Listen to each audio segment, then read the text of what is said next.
आपको तो पीठ थपथपाई होगी प्रधानमंत्री ने मेरी सब सचिवों के सामने तारीफ की कि देखिए अनिल जी ने कितना अच्छा काम किया, मैं उनका आभारी हूँ। और बहुत एनकरेज करते थे, जब मैं कोल सेक्रेटरी था तो बहुत एनकरेज करते थे। हम सब ने मोदी जी को, मैंने तो उस वक्त देखा है जब वो जनरल सेक्रेटरी थे पार्टी में, और हम लोग रोज़ मिलते थे, उस समय इंटरव्यू रोज़ करते थे। फिर जब वो चीफ मिनिस्टर बने और प्रधानमंत्री बने तो थोड़ा सा दूरी होती गई।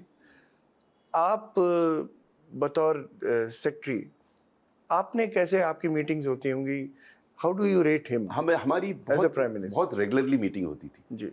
और मुझे स्मरण है कि पहले 2-2.5 वर्ष में जो मैंने जिन नरेंद्र मोदी को देखा, वो इतने टॉल थे, मतलब I have called him one of the tallest leaders. मतलब उनमें लीडरशिप की हर क्वालिटी थी। वो एनकरेज करते थे लोगों को, उनका डिस्कशन करते थे, वो अप्रिशिएट करते थे, इनफॉर्मली डिस्कस करते थे। और उन्होंने कई ऐसे निर्णय लिए शुरू में जो कि मैं समझता हूँ बिल्कुल रेवोल्यूशनरी थे। देखिए, सबसे बड़ी समस्या मैं ब्यूरोक्रेसी में देखता था कि हम लोग साइलोज में रहते हैं, हर डिपार्टमेंट अलग। तो मोदी जी ने आरंभ में सेक्रेटरीज की इनफॉर्मल कमिटीज बनाई और उन्होंने चर्चा करके ऐसे विषयों पर हमने सुझाव दिए जो डायरेक्टली मुझसे रिलेटेड नहीं थे, यानी कि इंटर डिपार्टमेंटल कोऑर्डिनेशन बहुत था। सबकी बात सुनते थे, एनकरेज करते थे। हर 3 महीने में हम लोग को चाय पे बुलाते थे अपने घर पे और बड़ा इनफॉर्मल चर्चा होती थी। मुझे विश्वास ही नहीं होता था कि ये प्रधानमंत्री हैं। इतना ज़्यादा इंटेंसिव इंटरेक्शन हम लोगों का होता था। आपने तो मनमोहन सिंह जी के साथ भी काम किया है, जी। तो वो डिफरेंस आपको वो कैसा बहुत लगा? डिफरेंस था। मनमोहन सिंह जी बहुत कम बोलते थे। वो गंभीर प्रवृत्ति के व्यक्ति थे, इंटेलेक्चुअल थे। शायद वो इतने आउटस्पोकन नहीं थे, इतने कम्युनिकेटिव नहीं थे जितने मोदी जी थे। देखिए, लीडरशिप क्वालिटीज अलग होती हैं जो कि मैंने मोदी जी में देखी। और पहले 2.5 साल में जो मैंने पाया वो तो गजब था बिल्कुल। लेकिन उसके बाद परिवर्तन क्यों हुआ उसका मुझे कारण नहीं पता, बट ये निश्चित परिवर्तन आया। मैं यही पूछना चाह रहा था। जी। आपने 2 बार जिक्र किया 2.5 साल में, पहले 2.5 साल में, वो बात के उसमें क्या देखिए, चेंज देखा? मुझे कारण तो नहीं पता, लेकिन मैंने उसका परिवर्तन देखा। और उसका द्योतक था कि जिस आराम से हम लोग उनके सामने बोलते थे, सब सचिव लोग अपनी बात कहते थे, वो कम्युनिकेशन लगभग बंद हो गया। मुझे अभी लोगों ने बताया कि वो चाय नहीं होती 3 महीने वो वाली। चाय खत्म, मुझे पता नहीं, लेकिन एक आध लोगों ने बताया। मैंने पूछा वो चाय होती ही नहीं होती, क्योंकि वो चाय, देखिए, चाय तो नाम के लिए थी, लेकिन जो चर्चा होती थी बड़ी अच्छी चर्चा होती थी। और मैं समझता हूँ प्रधानमंत्री को भी फीडबैक मिलता था। इसके अतिरिक्त जो बैठकें होती थी उसमें भी मैंने पाया कि जिस ओपन तरीके से पहले लोग बोलते थे, बाद में उन्होंने बोलना बंद कर दिया। तो ये क्यों हुआ मुझे नहीं पता, लेकिन हुआ निश्चित कि जो ओपन डिस्कशन होना था वो आई डोंट नो क्यों बंद हो गया। और जो उसके बाद मैं सेक्रेटरी एजुकेशन बना तो एजुकेशन में मेरा उनसे इतना संपर्क नहीं होता था। लेकिन जब भी मेरी चर्चा हुई तो एक बात मैंने उन्हें अच्छी पाई कि सामान्य धारणा लोगों की है ना कि बोलते हैं, वो बैठकों में बहुत कम बोलते हैं, वो सुनते हैं। मेरी जो पहली बैठक हुई थी प्रधानमंत्री से, जब मैं कोयला सचिव बना था, तो उसमें मेरा उनसे डिफरेंस ओपिनियन था और मुझसे एग्री किए। कैसे एग्री किए मैं बताता हूँ। और जो लास्ट मीटिंग हुई उनसे, उसमें भी मेरा डिफरेंस ओपिनियन था, उसमें भी मुझसे एग्री हुए। पहली मीटिंग हुई ऐसे कि एक रिव्यू था पावर और कोल सेक्टर का। तो मैंने नया नया ज्वाइन किया था, तो पावर सेक्रेटरी ने एक प्रेजेंटेशन किया और उसमें जो उन्होंने 6-7 स्लाइड्स दिखाई, हर स्लाइड में उन्होंने लिखा कि ये समस्या कोयले की वजह से, समस्या कोयले की वजह से। जब उनका प्रेजेंटेशन खत्म हो गया तो प्रधानमंत्री जी मेरी तरफ घूमे, कहते हैं, अनिल जी आपने देखा, आप कोयले की समस्या का समाधान कर दीजिए, देश की आर्थिक स्थिति सुधर जाएगी। ये उनके शब्द थे। तो मैंने कहा साहब मैं आपसे सहमत हूं, लेकिन ये शायद कहना उचित नहीं होगा कि पावर की समस्याएं कोयले की वजह से। पावर की और समस्याएं भी हैं, मैंने कहा जैसे टी&डी लॉसेज और भी हैं। तो पावर सेक्टर को सर कॉम्प्रिहेंसिवली देखना पड़ेगा। कोल उसमें एक कंपोनेंट है, लेकिन उससे ऑल कंपोनेंट है। वो तुरंत मुझसे एग्री कर गए, बोले हाँ आप सही कह रहे हैं। फिर वो घूमे पीयूष गोयल जी की तरफ और उनसे बोले, पीयूष गोयल दोनों पावर और कोल के दोनों मिनिस्टर थे। उन्होंने कहा कि अनिल जी सही कह रहे हैं, आपको पावर सेक्टर को कॉम्प्रिहेंसिवली देखना पड़ेगा। देखिए, उस दिन तो मेरा कुछ ऐसा सिक्का बना कि उसके बाद से लोगों को गलतफहमी होने लगी कि मैं मोदी जी के नजदीक हूँ। कई लोगों को गलतफहमी हुई। तो ये तो पहला दृष्टांत था। उसके बाद मेरी कई बार उनसे चर्चा हुई और मुझे तो बड़ा मजा आता था उनसे चर्चा करने में। और व्यक्तिगत रूप से मुझे स्मरण नहीं कि किसी मीटिंग में मुझसे नाराज हुए या उन्होंने कुछ और बात कही हो, लेकिन सामान्य रूप से मैंने वो 2.5 साल बाद परिवर्तन देखा। फिर जो अंतिम मेरी मीटिंग हुई उनसे, वो मार्च 2018 में हुई। और ये बड़ा अच्छा इंटरेस्टिंग दृष्टांत है जो मैंने अपनी लास्ट पुस्तक एनकाउंटर्स विद पॉलिटिशियंस में भी दर्शाया है। मेरे पास फोन आया प्रमुख सचिव प्राइम मिनिस्टर का, प्रिंसिपल सेक्रेटरी का, कि अनिल तुम जरा आके प्रधानमंत्री जी को हेल्थ इंश्योरेंस पे ब्रीफ कर दो। मैंने कहा साहब मुझसे क्या मतलब हेल्थ इंश्योरेंस, मैं तो एजुकेशन देख रहा हूँ। बोले तुमने एक हेल्थ इंश्योरेंस स्कीम चलाई थी, बड़ी अच्छी चलाई थी, और हम लोग पिछले 3 साल से कोशिश कर रहे हैं प्रधानमंत्री को बताने के बारे में हेल्थ इंश्योरेंस में, वो नाराज हो जाते हैं। तो मैंने कहा साहब मेरी डांट पड़वाएंगे आप? बोले नहीं नहीं तुम आके कोशिश करो समझाने की, अगर तुमसे पूछे तो तुम बता देना। ठीक है। फिर मैंने कहा साहब मेरा लोकल स्टैंड है क्या? बोले आज वो हेल्थ का रिव्यू है, उसके साथ साथ एजुकेशन भी रख देते हैं, अगर तुमसे पूछे प्रधानमंत्री तुम बता देना।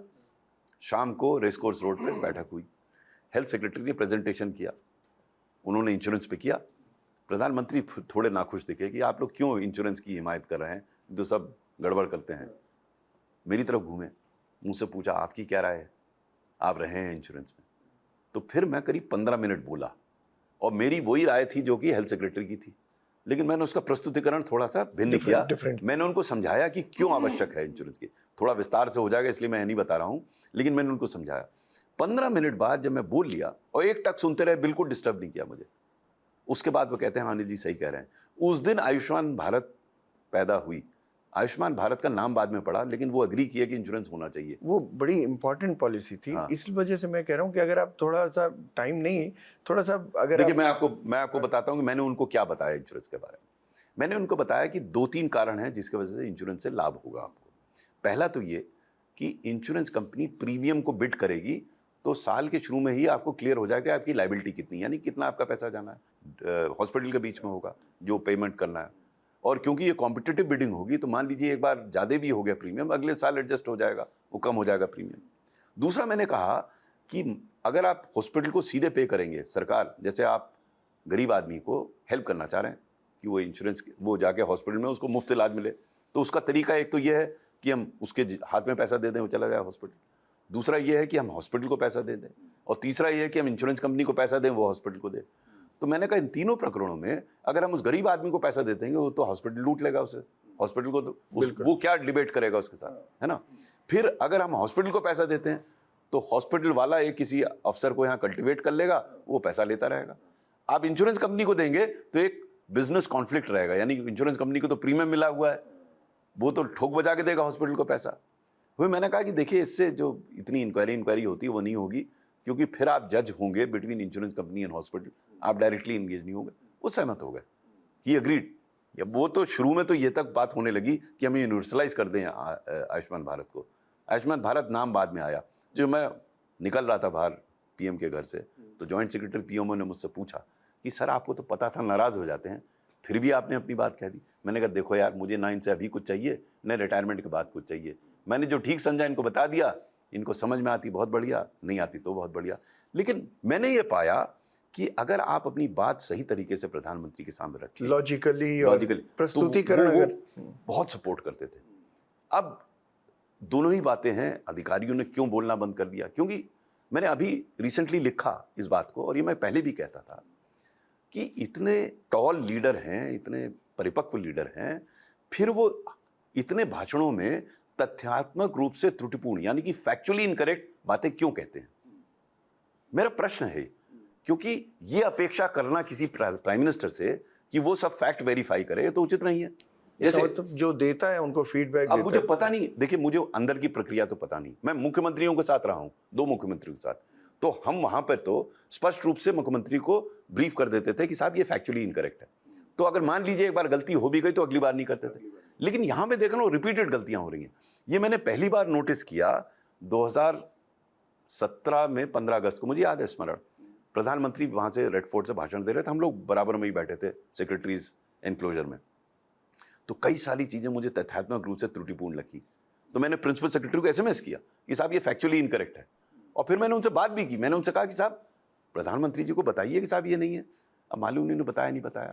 अब मैं देख रहा हूं इस साल फिर 15 अगस्त को बिरसा मुंडा के लिए प्रधानमंत्री 2-3 मिनट बोल गए 1857 की लड़ाई में, जो उनकी पैदा ही 1875 में हुए थे। तो अब ये प्रधानमंत्री से अपेक्षा करना कि ये सब चेक करें, ये उचित नहीं है। तो मुझे नहीं पता ऐसा क्यों होता है, क्योंकि मेरा ये मानना है कि इसका उनको राजनीतिक लाभ भी नहीं मिलता। तो मतलब वो फैक्चुअली इनकरेक्ट चीजें लगातार क्यों बोलते हैं? अब ये सब चीजें मैंने देखा वो 2-2.5 साल के बाद होने लगी। अब कहीं कंजेक्चर ही हो सकता है कि लोगों की हिम्मत नहीं थी बताने की, लोग बताते नहीं है, क्या नहीं करते मुझे पता नहीं। लेकिन ये उनके लिए भी लाभकारी नहीं है, प्रधानमंत्री के लिए। किसी को उनको बताना पड़ेगा, एक बार बता दें कि साहब ये गलत है, उसके बाद अगर वो उचित समझते हैं तो गलत बोलें। लेकिन मेरे विचार से उनको बताना ये बहुत जरूरी है कि ये जो फैक्चुअली इनकरेक्ट स्टेटमेंट्स वो लगातार दे रहे हैं, और एक बार नहीं देते, वो एक के बाद एक। कभी आपने पहुंचने की कोशिश की? मेरा रोल नहीं था। मैं तो हमेशा विश्वास करता था मेरा जो रोल है वो मैं करूंगा, मैं कूदूंगा नहीं इधर उधर। मैं ये कह रहा हूँ कि आपने उत्तर प्रदेश के 3 मुख्यमंत्रियों के साथ भी काम किया। मैंने मायावती जी, मुलायम सिंह यादव जी। नहीं, मुलायम सिंह जी यादव के साथ मैंने डायरेक्टली काम नहीं किया, लेकिन मैं उनसे संपर्क में हाँ, काफी रहता था। ठीक था। तो आप मायावती जी आपसे नाराज रहती थी, ऐसा अक्सर उन दिनों सर्कल में ऐसा होता था कि मायावती जी आपसे मुझे नाराज। स्मरण नहीं है कि वो मुझसे नाराज रहती थी, मैं थोड़ा अनईजी रहता था उनके साथ। आप नाराज रहते मैं थे? नाराज तो शब्द ठीक नहीं है, मैं तो मुझसे बहुत, वो मुख्यमंत्री थी, मैं उस समय स्पेशल सेक्रेटरी था, मैं बहुत छोटा अधिकारी था, तो नाराजगी शब्द तो ठीक नहीं होगा। मैं अनईजी अवश्य रहता था, क्योंकि जो मैं उनकी कार्य प्रणाली देखता था मुझे अजीब सी लगती थी, और उसका कारण था। कारण ये था कि उससे पूर्व मैं कल्याण सिंह जी के साथ था, वो तो बिल्कुल एकदम आइडियल पर्सन थे। अच्छा। कार्य प्रणाली, ऑनेस्टी, एफिशिएंसी, कम्युनिकेशन स्किल्स, हर चीज में अगर कोई, मैं समझता हूं मेरे विचार से सबसे अच्छे पॉलिटिशियन के साथ मैंने काम किया वो कल्याण सिंह जी थे। अच्छा। पहला जो टेन्योर था, और सब लोग रिकग्नाइज करते हैं वो पहला टेन्योर बहुत गजब का था।